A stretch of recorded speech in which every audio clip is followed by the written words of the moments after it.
They closed my bedroom door, saying, "This is ours now." They didn't know the deed was still in my name.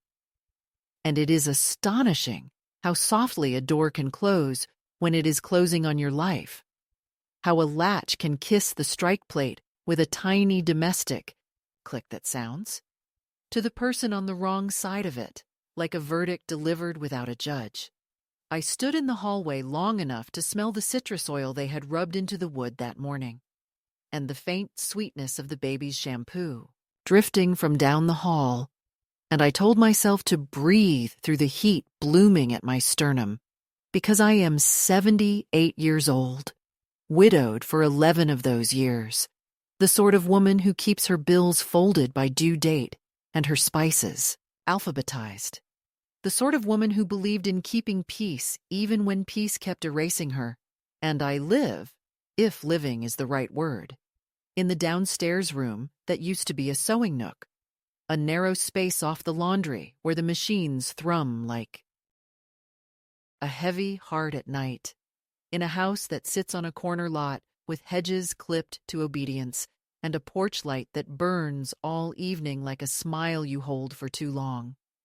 I am the owner of this house in the way paper makes you the owner of anything, which is to say, I paid for its bones and taxes and roof repairs and the gleaming stove that photographs well for holiday newsletters, while my son and his wife curate the surfaces.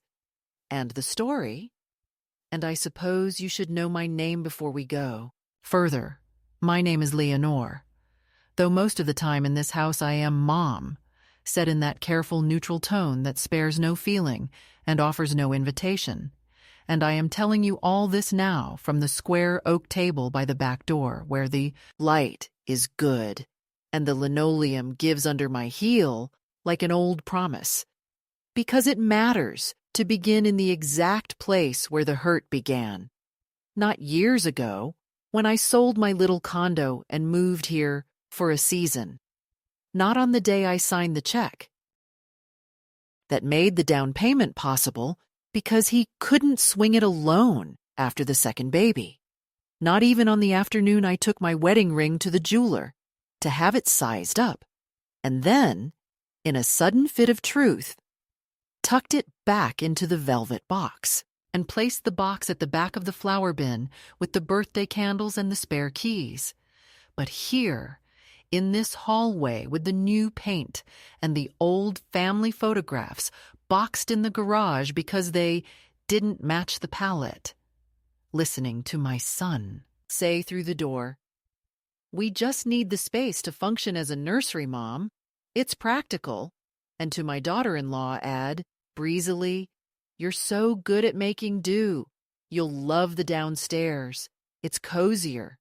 The two of them unaware, or unwilling to be aware, that the law has fewer adjectives than they do, and that titles do not care for mood boards. I would like to tell you I shouted, that I put my palm on the door and shoved it open, and said my name aloud like a bell. But the truth is that I stood there with my hand on the knob and felt the low rush of heat rise to my face and then drain away. And I let the silence do what silences always do in families like ours. It settled. It thickened. It became the weather we were meant to pretend was fine. And when I finally moved, it was not to make a scene, but to collect the small box of hairpins I kept in the top drawer of the dresser that had already been emptied of my sweaters and stacked in the hallway. A little tower of folded wool standing at attention beside the laundry basket, like good soldiers waiting to be told where to march. I tell you, I am 78, not to beg indulgence, but to mark the accrual of years during which I learned to be useful rather than central. Learned to enter rooms with casseroles and leave them without a fuss. Learned to call my caregiving help, so no one would have to acknowledge that I was the infrastructure. And yet, even now, in the echo of that gentle theft, I can see how I taught them to speak to me with the calm of people rearranging furniture, because hadn't I taught them for decades that I had no weight of my own, that I could be lifted and set down wherever the need was greatest? I carried habits into this house along with my boxes. The habit of apologizing for the space I take. The habit of smoothing a conversation with facts that make other people comfortable. The habit of calling my own wants silly. And perhaps the worst habit of all, the one the world praises you for until it makes you disappear. The habit of being reasonable. But a deed is not reasonable. It is stubborn and rectangular, and printed in a font that does not do small talk, and my name is on it in full. The name my mother said when she brushed my hair on the night before my wedding, the name on my nursing license, the name on the envelope with the mortgage coupons I mailed in for the first 6 months before he took it over. And if you are wondering whether I remembered that fact in the hallway with the citrus oil still fresh and the baby's mobile tinkling upstairs like fine rain, I did. Like a slow bloom behind the ribs, less threat than anchor. And I tell you this not to spoil the story, but to make the rest of it bearable. Because there is a particular humiliation in knowing that the people you love are sorting you into a smaller life while believing themselves kind, and it helps in the hour of such unbeautiful mercy to have one hard square of truth in your pocket. You might ask where I live now, and I will answer plainly.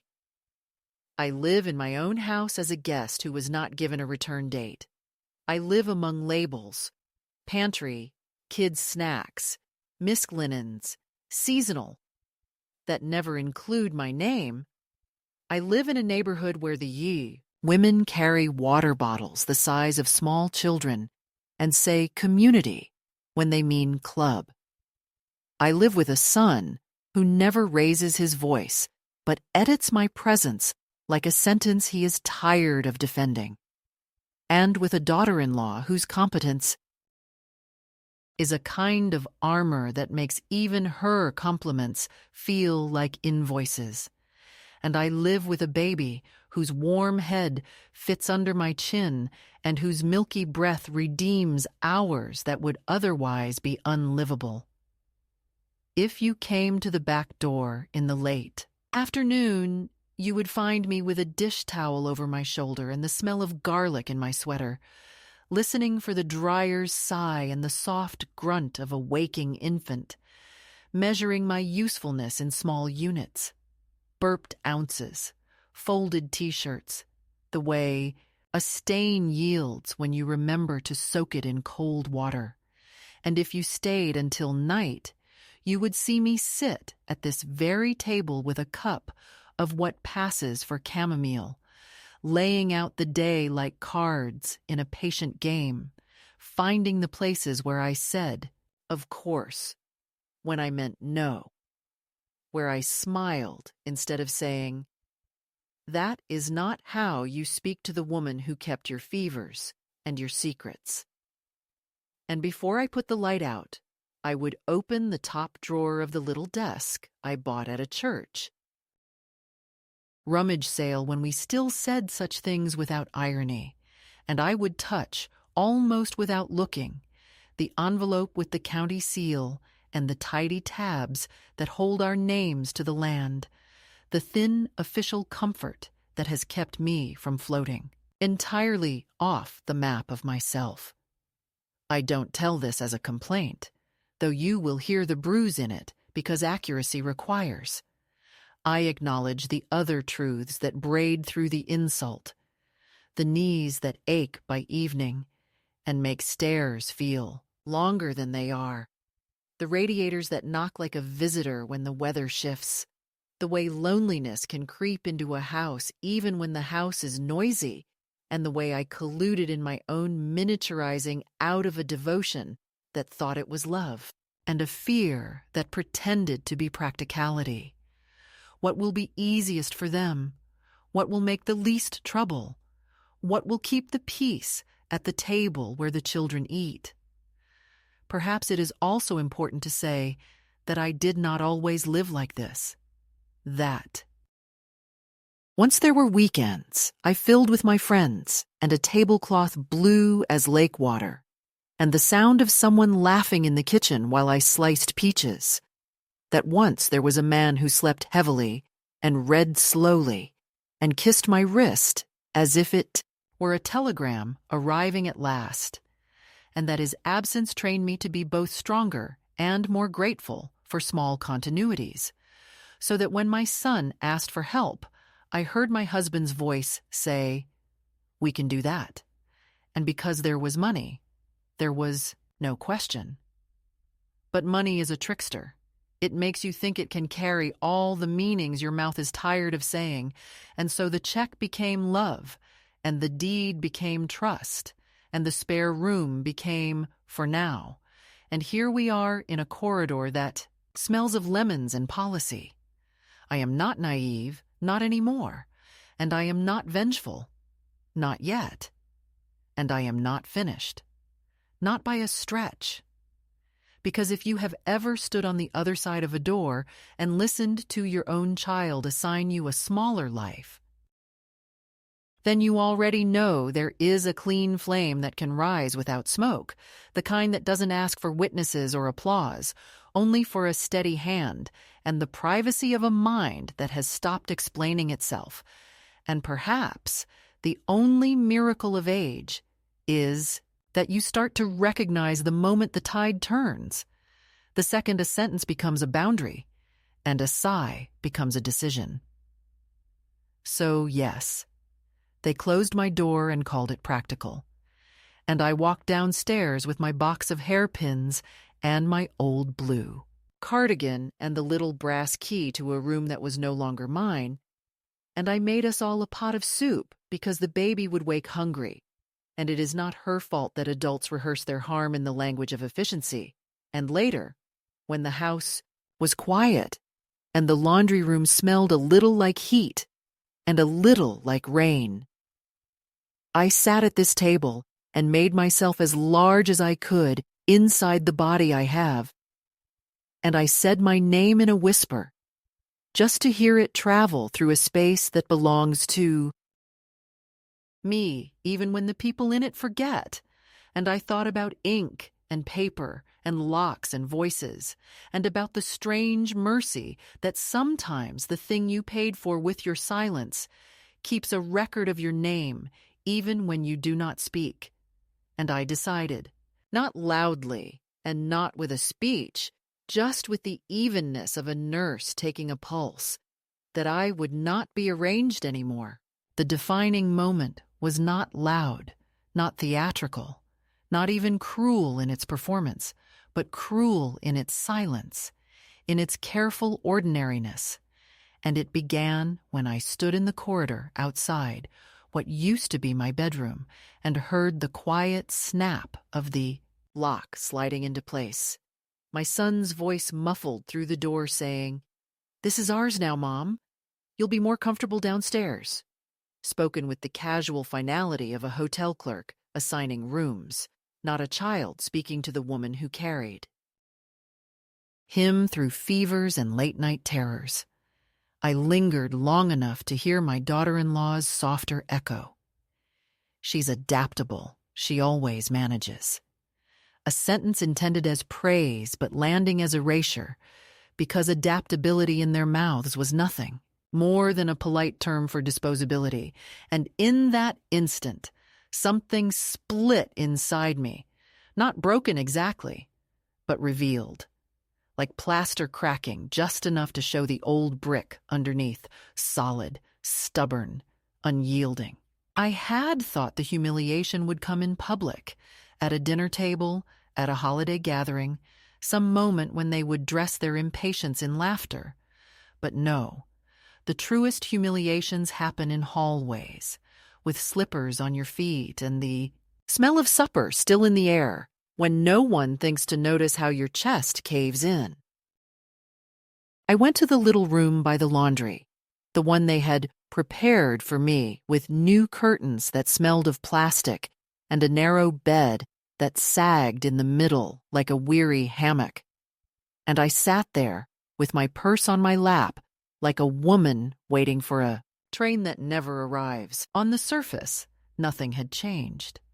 The house still hummed with the dishwasher and the buzz of the refrigerator.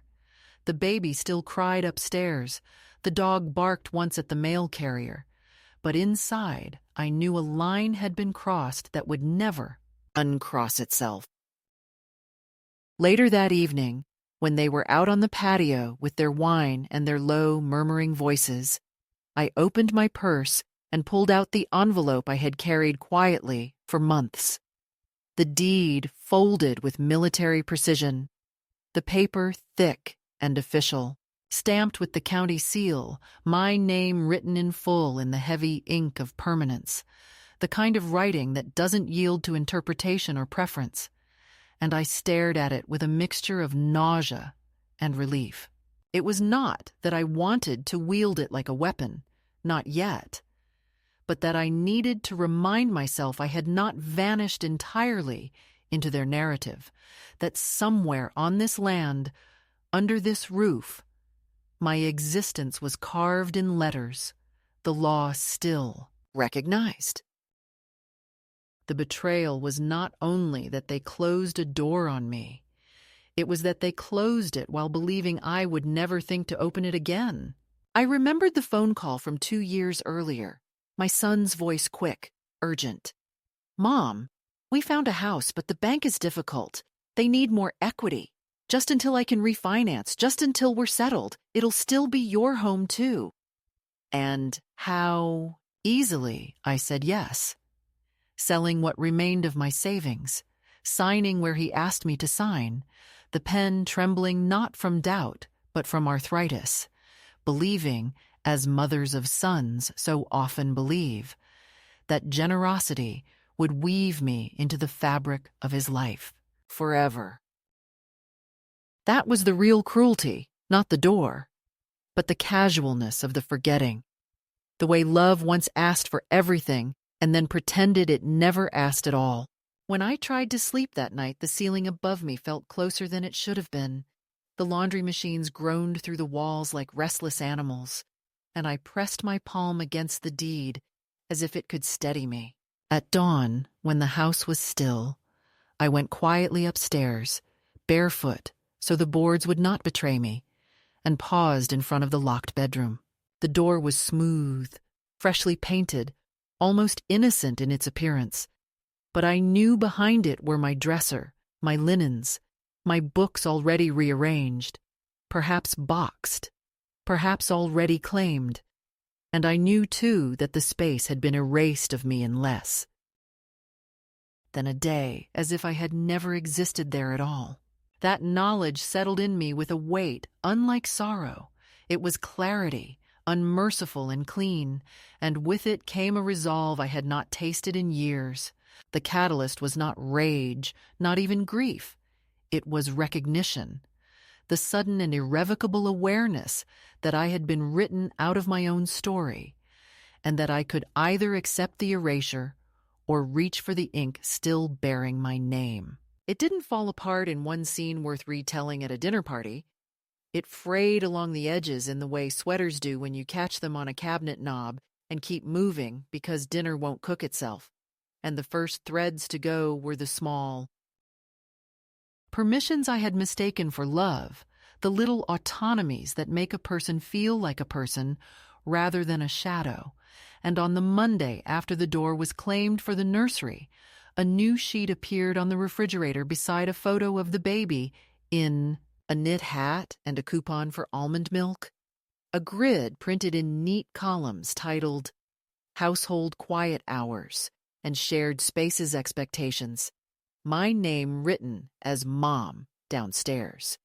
To distinguish me, I suppose, from the upstairs family who did not need parenthetical placement, and the rules were delivered in the bright voice of efficiency. Please text before using the main kitchen between 6 and 9.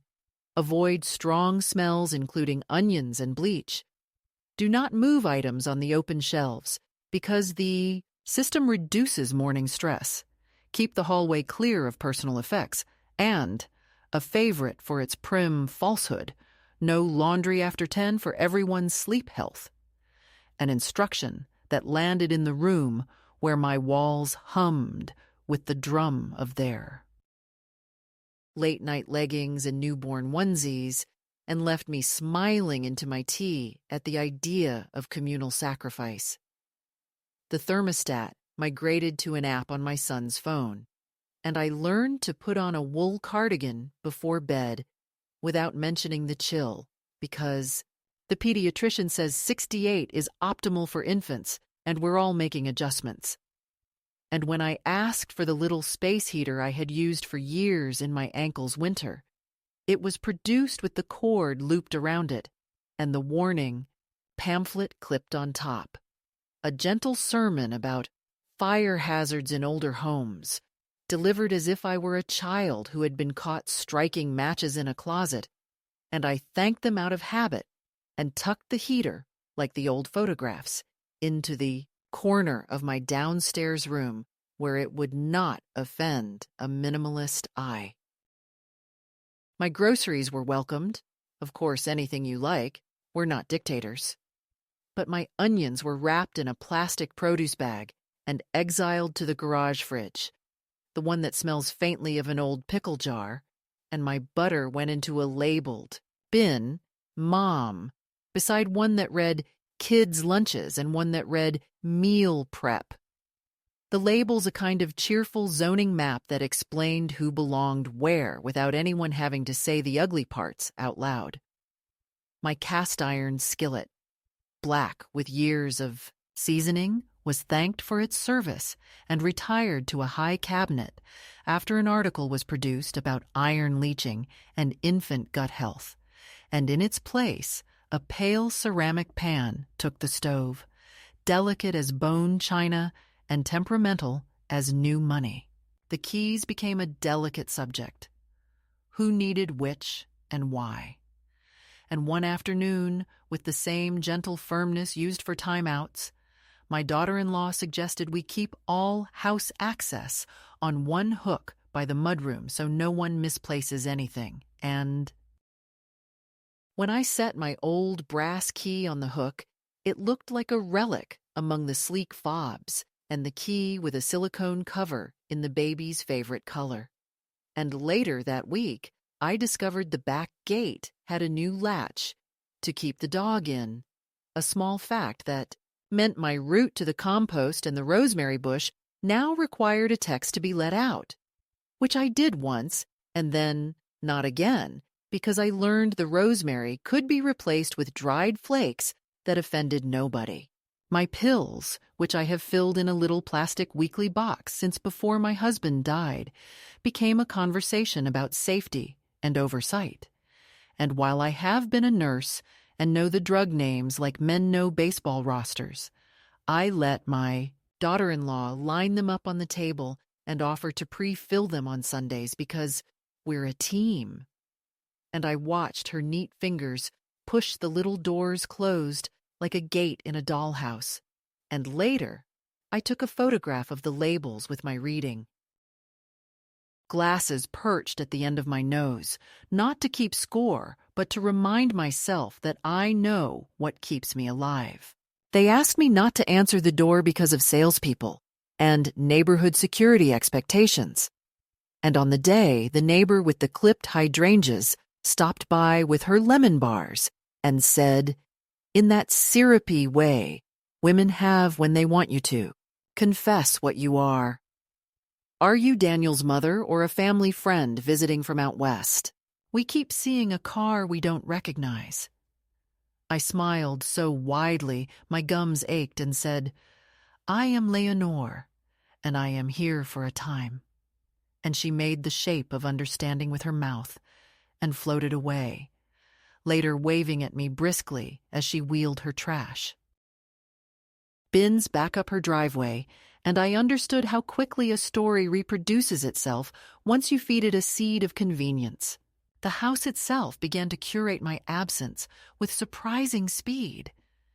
The framed photograph of my wedding, which had lived on a narrow table since we moved in, my husband in his too large suit, me with the veil my mother basted by hand, was gently placed in a shallow box labeled Family Archive after an afternoon of refreshing surfaces, and the clock with the little crack in the face that kept perfect time because it had seen worse was demoted to the downstairs room so the nursery could have something soft and round that would not snag the eye, and my books were repatriated to 3 cardboard boxes with sturdy handles, their spines bumping one another like passengers on a bus line that no longer ran to their part of town.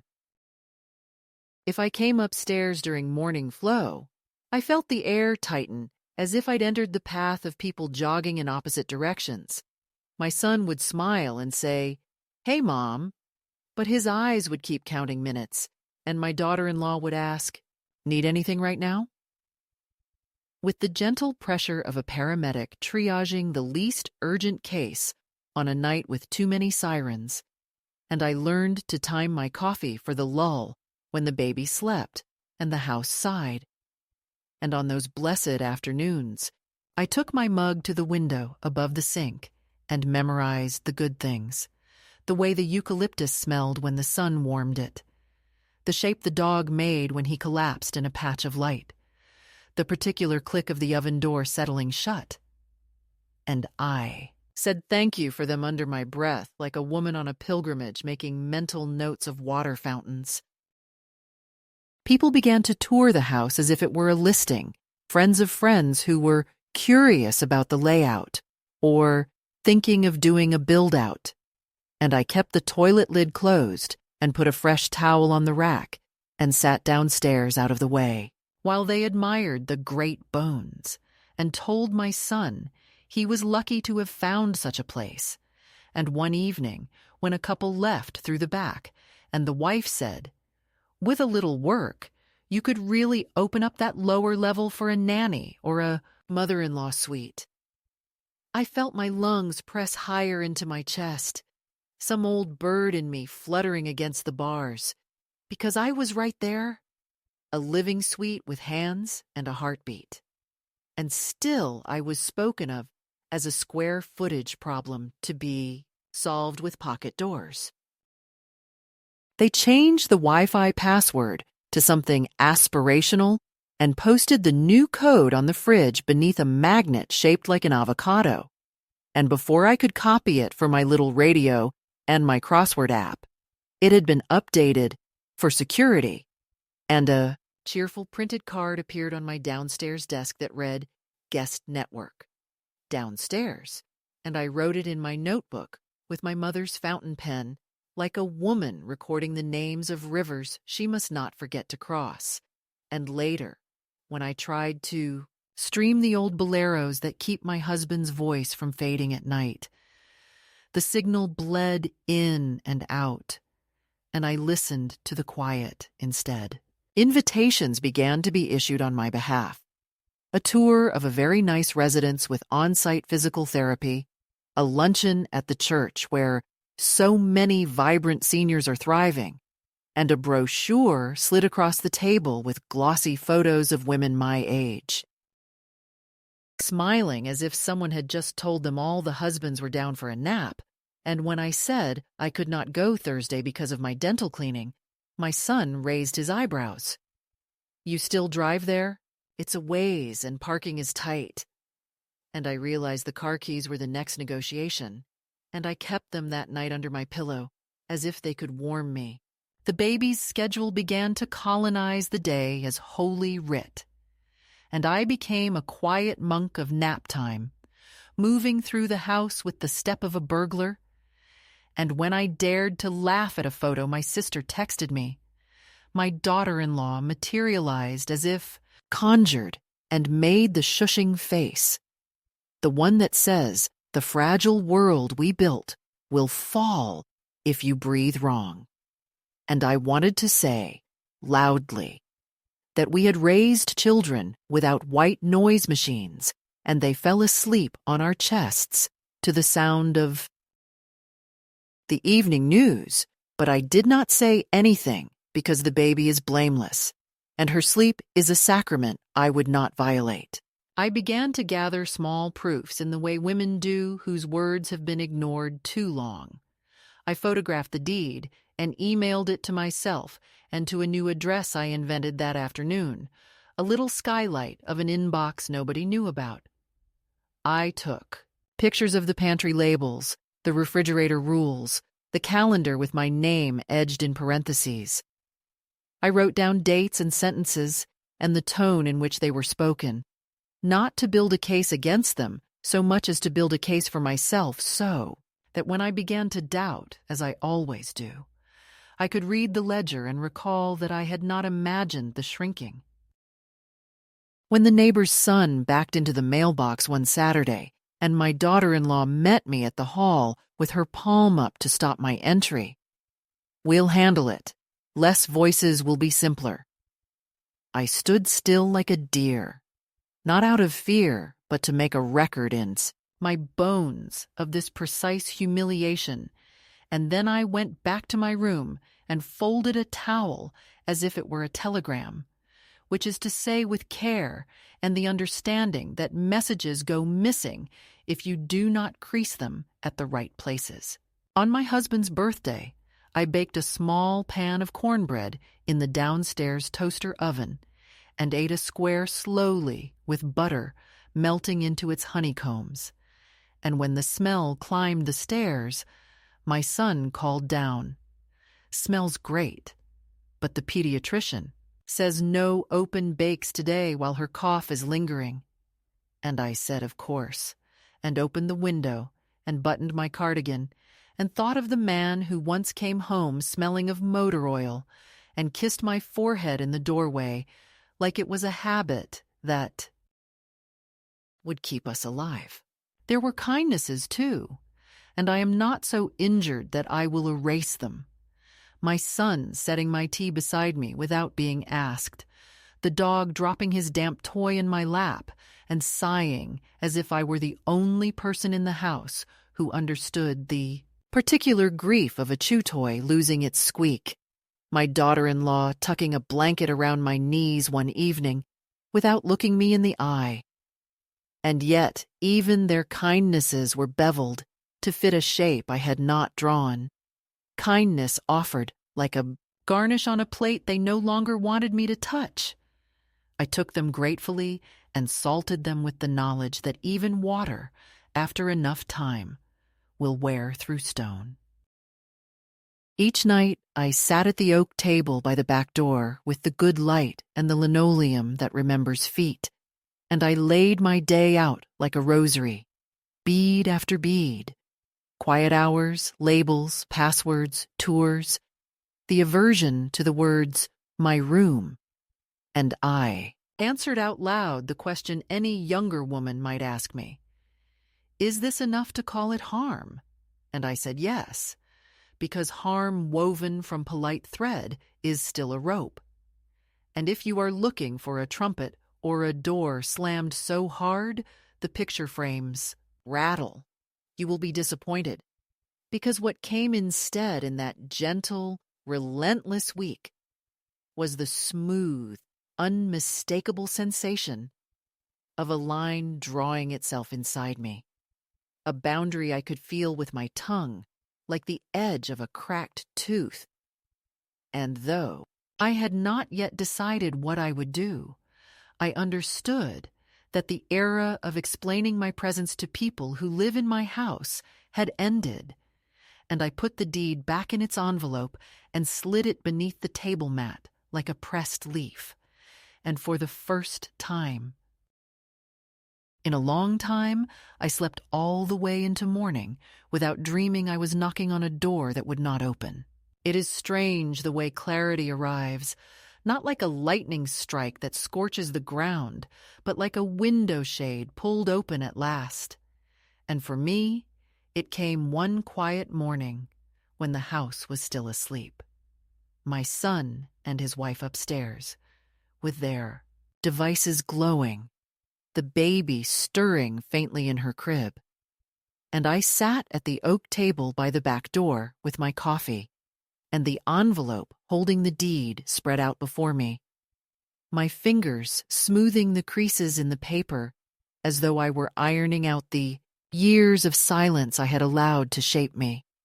And what I realized, with a suddenness both terrifying and liberating, was that I had been rehearsing vanishing for so long that they believed I no longer existed. But here was proof. My name. My signature. The inked permanence of a woman who still mattered, even if no one in this house wanted to admit it. The shift was not in them. They remained busy, preoccupied, managing their curated lives. But in me, in the slow reawakening of a truth I had tucked away, I was not a guest here. I was not a stray relative tolerated out of obligation.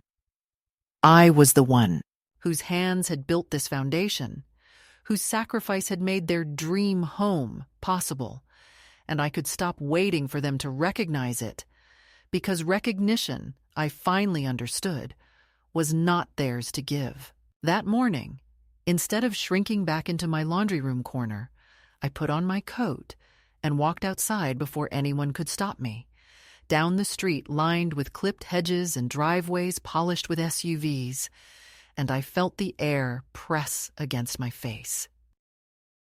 With a freshness I had not tasted in years. My knees protested, yes, but I let them ache, because moving forward on my own legs was a declaration. I walked to the library first, a squat brick building with glass doors that still smelled faintly of disinfectant from the pandemic years. And I sat at a public computer and typed in the name of the county clerk's office, my hands trembling, not from ignorance, but from the thrill of agency returning to me like blood to a numbed limb. The records were there, plain and unquestionable. The property title with my name, still valid, still mine. I printed the page, folded it neatly, and slid it into my purse alongside the deed itself.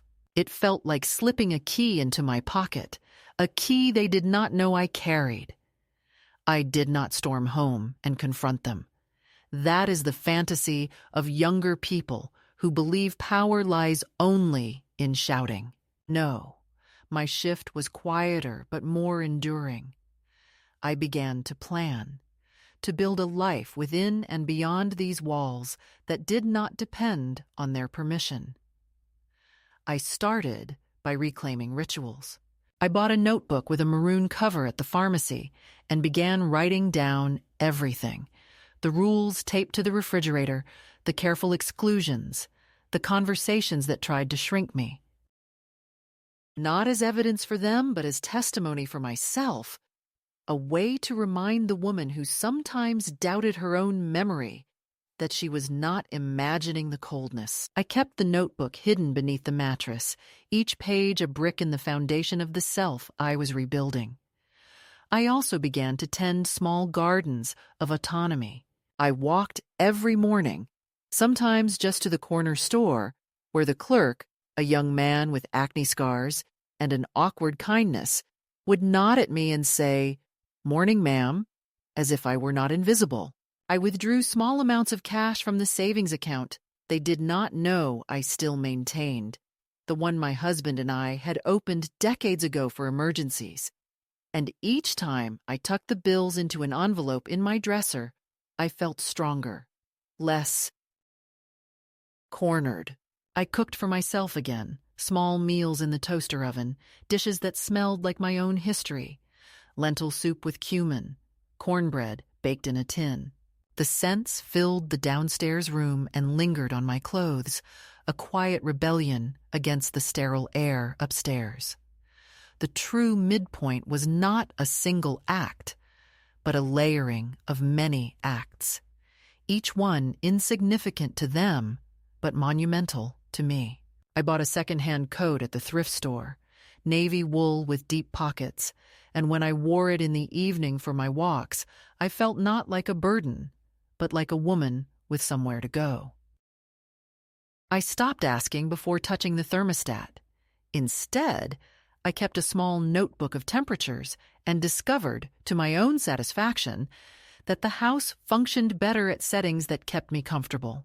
I made a copy of my brass key at the hardware store without mentioning it to anyone. The cool metal heavy in my palm, proof that doors could still open for me. One evening, sitting at the table with my tea, I opened the deed again and laid my wedding ring beside it. The ring no longer fit. Arthritis had thickened my joints, but together, the circle of gold and the square of paper, they told me a story I had almost forgotten. I had been someone's wife, someone's mother, someone's provider, and now I was someone who could choose. That word, choose, settled into me like a stone in water, rippling out through every thought. I realized I had been waiting, endlessly waiting, for them to treat me as central, as family, as essential. But the waiting had become its own cage, and the only way out was to stop asking and start acting. The next morning, I called a lawyer. Not my son's kind of lawyer, the ones who speak in careful euphemisms, but a woman in town whose office smelled of coffee and old books. I did not yet retain her. I only asked questions. But the act itself was the turning point. I told her about the deed, about the co-ownership, about the way I was being squeezed into silence. She listened, nodded, and said plainly, "You have rights." More than they want you to believe, those words, simple and unadorned, slid into me like oxygen. I walked out of her office with a card in my pocket and a new steadiness in my spine. That was the midpoint. Not confrontation, not drama, but the first true inhalation of freedom after decades of shallow breaths. From that moment on, every small step carried a different weight. Not of fear, but of readiness. I was not yet at the end, but I had stopped being at the mercy of their script. I had found a new role, written in my own hand, and I was prepared to play it until the last curtain fell. Pressure does not announce itself like a storm. It returns like a tide, disguised as help. And in the weeks after I began carrying the folded copy of the title in my purse, the house learned a new vocabulary of concern that pressed against me from all sides with the steady confidence of people who assume the elderly are scenery, and the first wave arrived in the form of a calendar invitation slid across the table with a smile. "A few quick tours, Mom. Nothing binding. We just want you to see options." And there, in cheerful colors, were the names of 2 residences where the women in the brochures all had tidy hair and identical smiles that did not reach their eyes. I said I had already made plans for those mornings, and my daughter-in-law laughed lightly as though I had found a charming way to misunderstand the world, and my son adjusted his tone to the one he uses with accountants and waiters he hopes to impress, explaining that these weren't decisions, only explorations, that everyone was doing their best to optimize the household, a phrase that made the room tilt as if someone had quietly moved a wall. By then, the refrigerator rules had multiplied. The thermostat remained obedient to an app that warmed everyone but me, and my downstairs plate had become a permanent resident of the kitchen's least used cupboard, labeled with a strip of blue tape as if it were a science project. And yet none of that stung as much as the next thing, which wore the mask of paperwork and came after dinner on a Thursday, when the baby's cough had finally softened and the dishwasher was thrumming like a distant train. They asked if I could review a small insurance document, a phrase that would have sounded like housekeeping if not for the slight tremor in my son's hand, as he slid the folder toward me. And when I opened it, the first page smiled blandly. Household. Liability update. And the second page tried to crouch behind jargon, but I have been a nurse and a wife and a mother, and I have signed forms in emergency rooms at 3 in the morning with a pen that wouldn't write, and I know the smell of a document that wants you to surrender. And there, 3 paragraphs in, was a set of words that tasted like metal. Quit claim of all present interest for purposes of refinancing and estate simplification. I did not make a speech. I took out my reading glasses and read it twice, then closed the folder, slid it back, and said, with more calm than I felt, that I would be happy to have my attorney review it. And the room changed temperature the way a room does when a window you hadn't seen is opened on a winter day. My daughter-in-law stiffening in her chair, my son's smile becoming careful, and then the flurry of reassurances. How this was standard, how this would streamline things, how this was simply to ensure the baby's future, as though I were a tangle in a drawer and not the drawer itself. The second wave was social, a choreography of gentle exile disguised as hospitality, and it began when a realtor appeared on a Saturday with a notebook and the kind of praise you give countertops when you don't have the heart to praise a life. Walking through the rooms while I waited downstairs and listened to her footsteps mapping the home I had paid for, and later, when she and my son stood in the doorway of my little room pretending not to look at my bedspread, I heard the phrase, "Mother-in-law sweet potential if we do it right." And I thought, with the kind of patience that comes only from a long marriage and longer widowhood, that I had already been turned into potential by people who preferred neat possibilities to complicated presents. The realtor left, and the house spent the afternoon smelling faintly of her perfume, a bright synthetic thing with no memory in it. And my son made tea and told me not to worry about anything, that nothing was happening yet, that this was simply information gathering, and in that yet, I heard a clock start. The third wave carried official seal and badge, a welfare check born from an anonymous call I could have written myself if I had been cruel, and on a gray morning, 2 polite officers knocked and asked if I was safe, if I was being cared for, if I had access to my medications and my funds, and the ache of it was not their presence, but the performance that followed.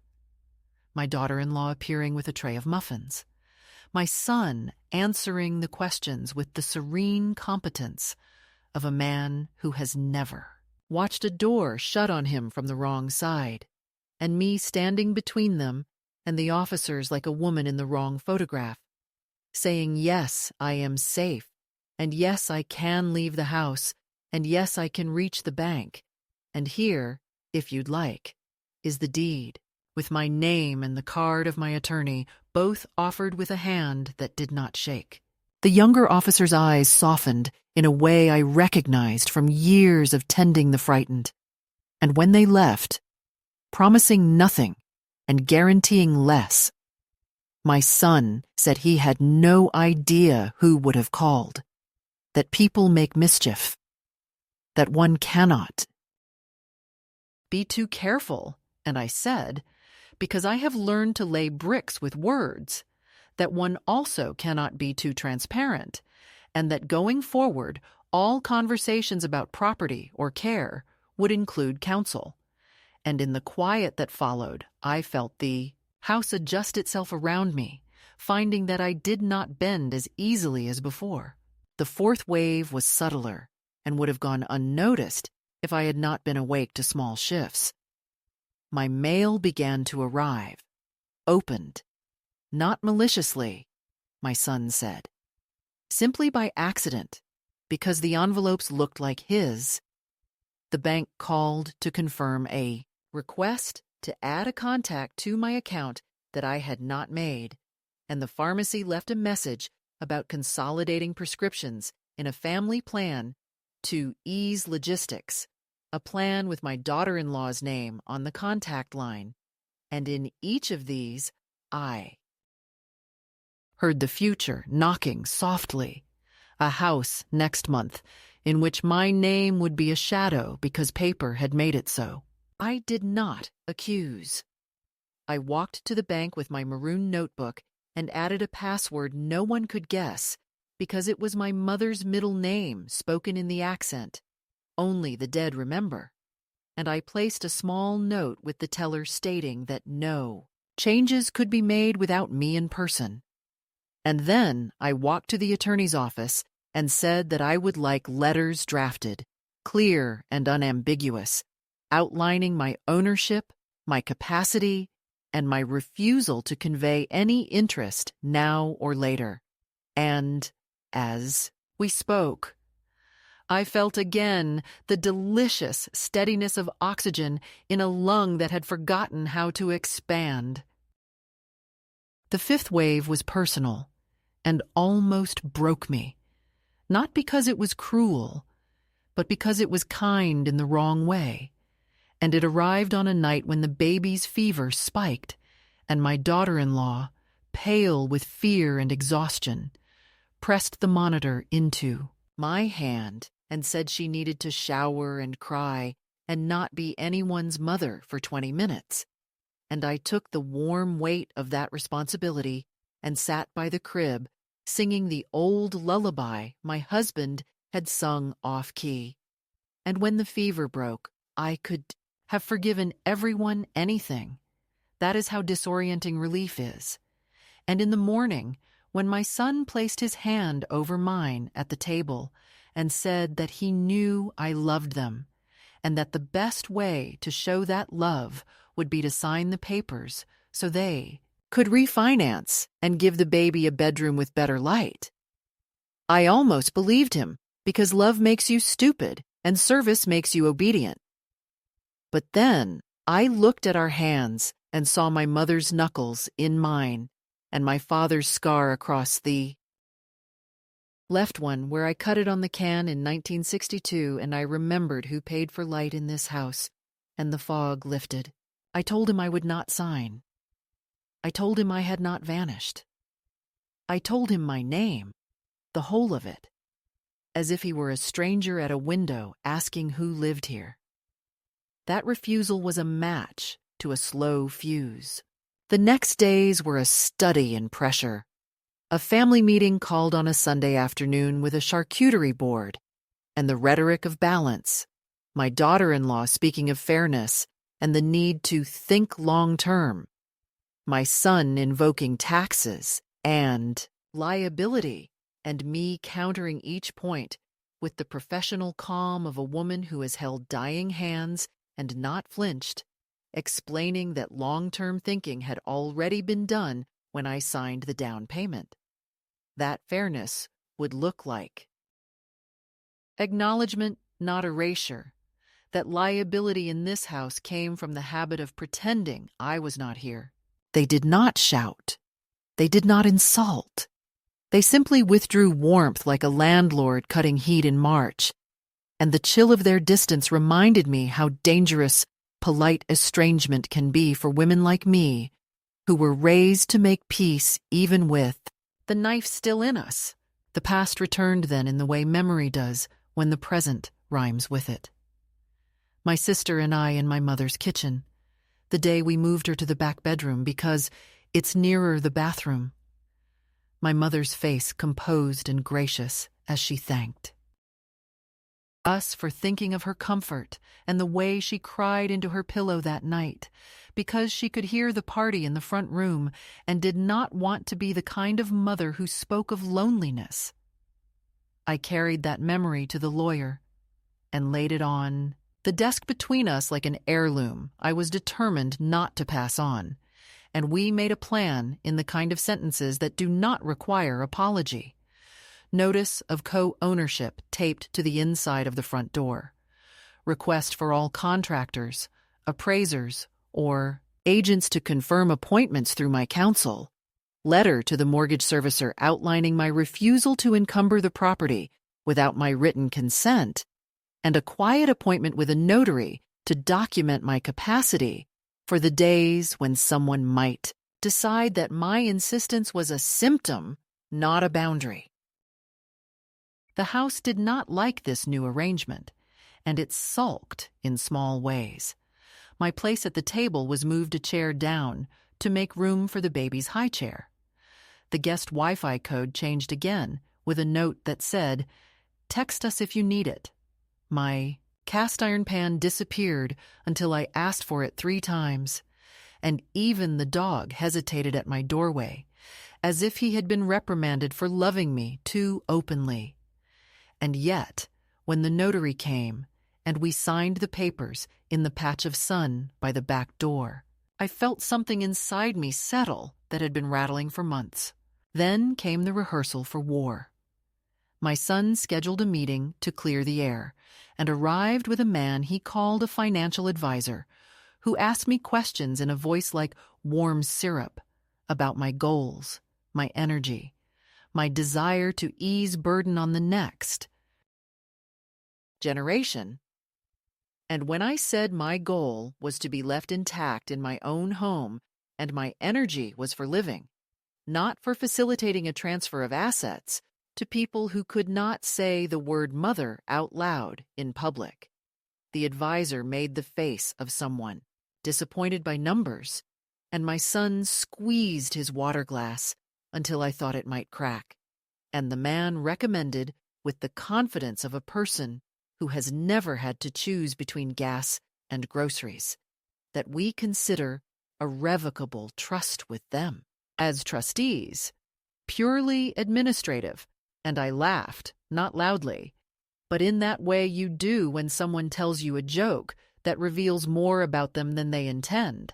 And I said I would consider it after hell froze, and my husband returned with a bouquet, and then I stood up, thanked him for his time, and asked him to leave. The final push of that month was practical and almost beautiful in its cruelty. An email chain accidentally forwarded to me, in which a stager was asked about furniture placement. After we get the title cleaned, the phrase cleaned, doing the work of 1,000 sermons, scrubbing me out like a stain. Then a whispered conversation on the patio, caught by the breeze, in which my daughter-in-law said she did not want my shadow in every room, and my son said that everyone would understand once the paperwork was done, and I sat at the oak table, folded the email into my notebook, and circled the word cleaned 3 times, because sometimes the humiliation is so plain that the only thing left to do is underline it. That night, I dreamed of keys, hundreds of them, jangling, none of them fitting any door I tried, and when I woke, I walked barefoot upstairs and stood before the nursery, the room that had been mine, and I laid my palm against the smooth paint and said aloud, softly, that I would not be made into a ghost. If you want the moment that tested me most, it was not the papers or the officials or the staged kindness. It was a Tuesday morning when my son, perhaps believing he was making a compassionate compromise, suggested that I keep the downstairs space, as long as I liked, in exchange for signing away my interest in the upper floors. A kind of internal exile written in legal ink. And the neatness of his proposal almost undid me, because it spoke so precisely to the way my generation of women have been invited to disappear graciously, with gratitude and a scented candle. I said no, not because I am stubborn, though I am, but because I have learned in the long school of my life that the smallest concession, once enshrined in paper, becomes the map others use to find their way to your erasure, and I will not draw that map for them. So the pressure rose, and I did not bow, and it is astonishing how much of a life can be measured by such small engineering: the angle of a chair, the angle of a signature, the angle of a spine against the weight of a family's preference, and in the middle of it all, The baby learned to sit, then to clap, and every time she clapped her hands together with that delighted shock, I remembered that we are not born to be quieted. We are taught it, and we can unlearn it, even at 78, even in a house where the doors close gently and the rules are written in friendly fonts. I began to sleep with my shoes by the bed, the way I did in nursing school, not out of fear, but out of readiness. And I kept the deed beneath the table mat and the lawyer's number on a card inside the little dish where I once kept hairpins. And when the mail came, I met it at the door like a woman greeting a ship she has been owed for years. The second escalation did what it needed to do. It burned the last fog from my mind and left me with a clean horizon and a timetable I did not share with anyone. And if they mistook my quiet for surrender, that is their error to nurse, not mine. I was not preparing to leave, I was preparing to act. And the difference between those two kinds of preparation is the difference between being carried and choosing your own steps. And when you have been stepped over long enough, there comes a day when you lift your foot and place it down where it will not be moved again. The final act was quieter than anyone would imagine. Not fireworks, not raised voices, not even a slammed door, but the kind of irrevocable gesture that redraws the map of your life in ink. And for me, it happened one gray morning when I woke before the house and dressed in my navy coat with the deep pockets, slid the envelope with the deed inside, and walked down the street to the lawyer's office where the air smelled of coffee and fresh paper. And I signed the letters that made my refusal official. Not just words whispered in kitchens or murmured over coffee, but stamped, notarized, binding letters that declared in black and white that I was of sound mind, that I would not sign away my share, that no one could sell, refinance, or erase me without my hand on the page. And as the notary pushed the document toward me and the pen hovered above the line, I felt my wrist steady in a way it had not in years, as if every humiliation, every quiet dismissal had been training for this moment of perfect clarity. I signed, full name, each letter sharp and deliberate. And when I handed it back, the lawyer smiled not with triumph, but with recognition, as if to say, "You remembered yourself at last." I walked home slowly, not because my knees ached, but because I wanted the rhythm of each step to settle the new truth into my bones. I had done something that could not be undone. The house stood there with its polished lawn and its curated emptiness, but I carried the power now, folded in my pocket, no longer abstract, but actual.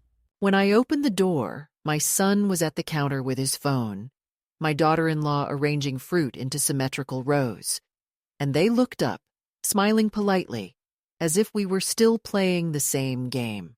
I set my coat over the chair, laid the envelope on the table, and said in a voice so calm it startled even me, "You should know I've secured my rights. Nothing in this house moves without me now." Silence fell, a silence thick enough to hear the hum of the refrigerator.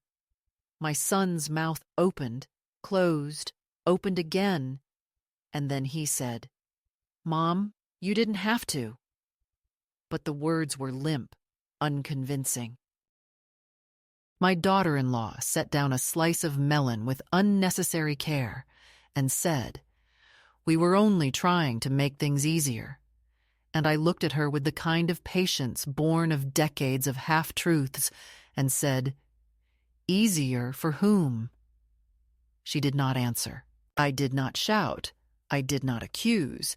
I simply opened the envelope, pulled out the notarized letter, and placed it flat on the counter. "This is final," I said. "No more conversations about selling. No more tours for strangers. No more papers slid across the table with polite explanations. It ends here. My son's face reddened, not with anger, but with the sudden recognition that his story of control had been rewritten without him. He reached for the paper, then withdrew his hand as though it burned. For a long moment we stood there, the three of us, and I realized that the power of a climax is not volume, but permanence. They knew now. The game was over. That night, I reclaimed my room. Not the guest space downstairs by the laundry, but my old bedroom, the one they had taken for themselves with their soft furnishings and their talk of nursery light. I opened the door without knocking, stepped inside, and began to move my things back, box by box, frame by frame, each object a declaration. My books returned to the shelves, my photographs to the dresser, my quilts folded at the foot of the bed. They watched, silent, my son at the threshold, my daughter-in-law with her arms crossed, but neither spoke, because the deed had already spoken for me. When I laid my wedding picture on the nightstand and smoothed the bedspread with my hands, I felt a stillness descend, not relief, not joy, but something firmer, sovereignty. The confrontation they expected never came, no shouting match, no accusations. Instead, the house itself changed hands in spirit. The thermostat clicked warmer because I turned it myself. The dog curled at my feet, as though he had been waiting for me to return to my rightful place. Even the silence seemed to shift, less suffocating, more mine. And when neighbors came by that weekend with bottles of wine and polite questions, I did not hide. I answered the door myself, smiled, and when one woman asked, "And you are?" I said, "I am Martha, the owner of this home," and watched the surprise flicker across her face before she rearranged it into hospitality. The words were not dramatic, but they landed with the weight of a stone dropped in water. Undeniable, impossible to take back. In the days that followed, the air between us grew brittle. My son avoided long conversations. My daughter-in-law retreated into busy schedules, but neither of them attempted another paper, another trick, another performance of concern. They knew the ground had shifted, that the authority they thought was theirs had been reclaimed in a single signature. And I moved through the house not like a ghost or a guest, but like a woman who remembered her own name. The climax was not a scream. It was a pen on paper, a door reopened, a photograph restored to its rightful place. And from that moment forward, I was no longer waiting to be erased. I had written myself back into the story, and the ink was dry. Peace did not arrive with applause. It came like a good dusk, slow along the baseboards, the house learning the new shape of my breath as I moved through it without asking permission. And in those first weeks after the paper was stamped and the door to my old room stood open again, I let myself practice an ordinary that had nothing to prove, hanging my curtains back up even though the fabric had faded along the hem, placing my books in the order that made sense to my hands rather than to any guest's eye, putting the clock with the hairline crack back on the dresser because it kept time, honestly. And I discovered that rooms forgive you quickly when you return to them with your full name. My son tried for days to resume the rhythm that worked for him, filling the space with errands and messages, the bright noise of a busy life. But the house had changed key, and even he could hear it. And one afternoon, he came to the threshold of my room with his mouth set, in that way he has when he is trying to be decent and not quite making it. And he said they were thinking of renting a place nearer his office, that it would simplify the commute and the schedule, and 100 other small logistics he listed like beads, and I nodded without rescuing him and said I wished them good mornings and easy nights. And when he reached for something kinder, I didn't give him my softness to take away with the boxes. There is, I learned, a tenderness that belongs to you completely, and you can keep it without becoming hard. When they left, it was not a scene from a play. No suitcases hurled, no speeches, just the work of a Saturday. Lists on a phone, tape on cardboard, the baby's socks tucked into a zippered pouch, and I put a loaf of bread into the oven. Because leaving makes people hungry even when they don't know where their hunger lives. At the end, my daughter-in-law stood by the door with the baby on her hip and met my eyes for the first time in months without arranging her face.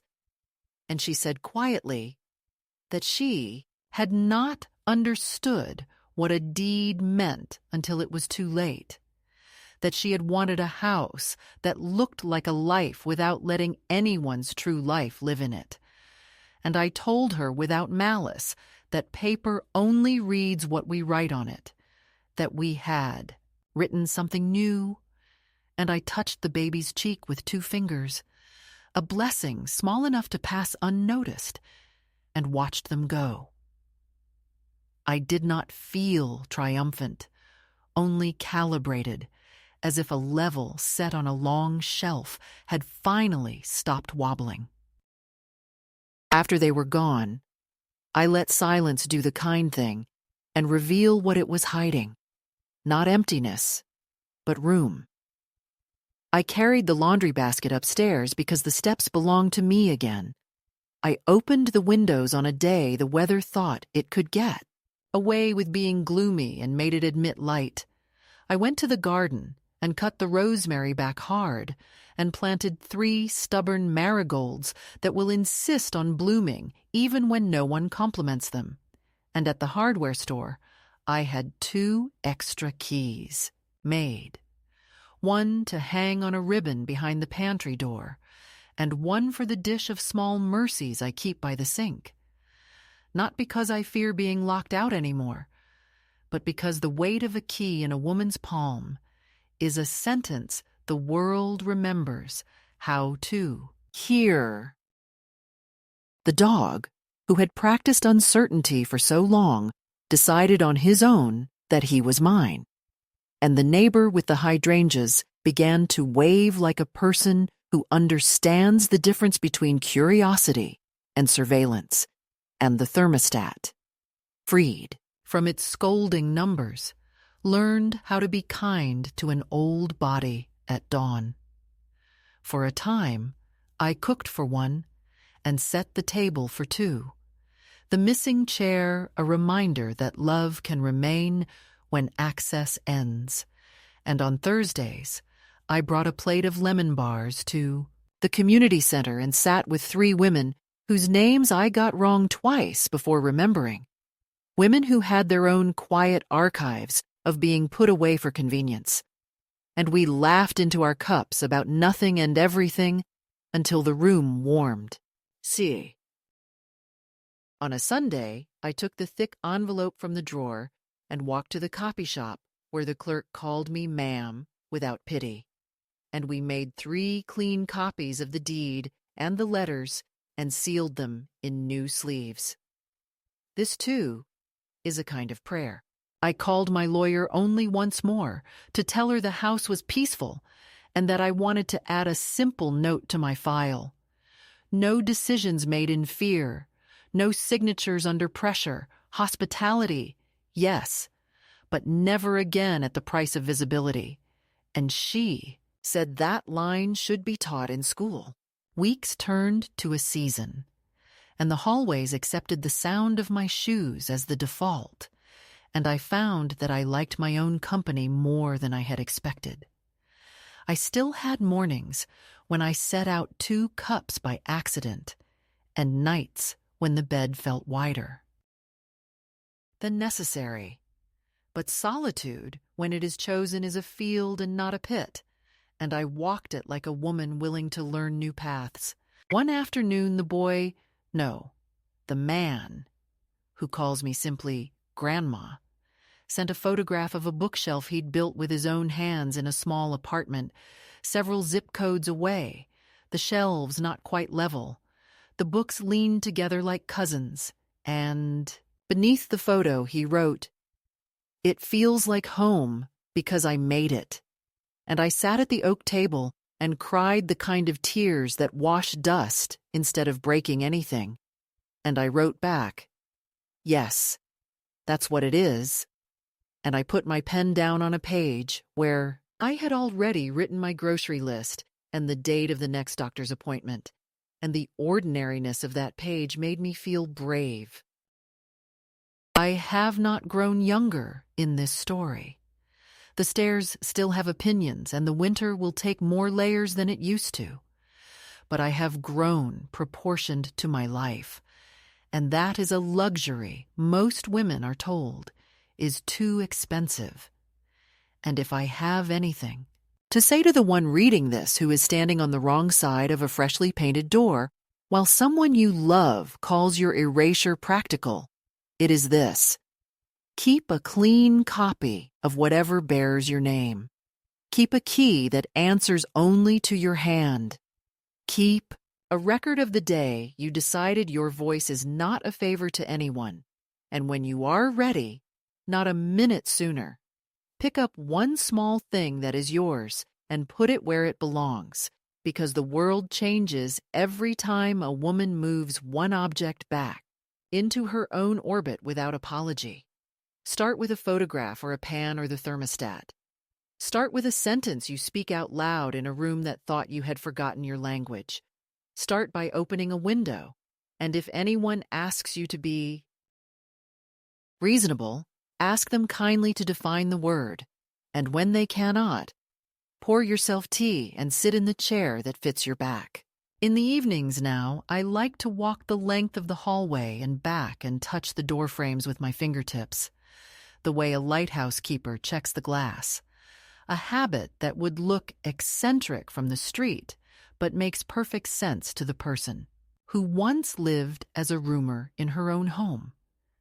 I sleep with the window cracked and a small fan that sounds like steady rain, even in clear weather. And in the morning, the light does not ask for permission to enter. It simply comes. And so do I. And that is what passes for a happy ending at my age. Nothing cinematic, everything exact, the slow and daily choosing of a self that refuses to be boxed and labeled and stacked in a garage for later. If I ever leave this house, it will be because I choose a smaller kitchen and a larger sky, and I will leave the key on the hook by the pantry for the next woman who needs a room that remembers how to say her name. And on the inside of the front door, I will tape a note the size of a grocery receipt that reads, in letters big enough for poor eyes and good minds, "No one gets to clean you out of your own life. You get to live here fully until you decide otherwise, and then you get to leave with your head up and your pockets heavy with proof."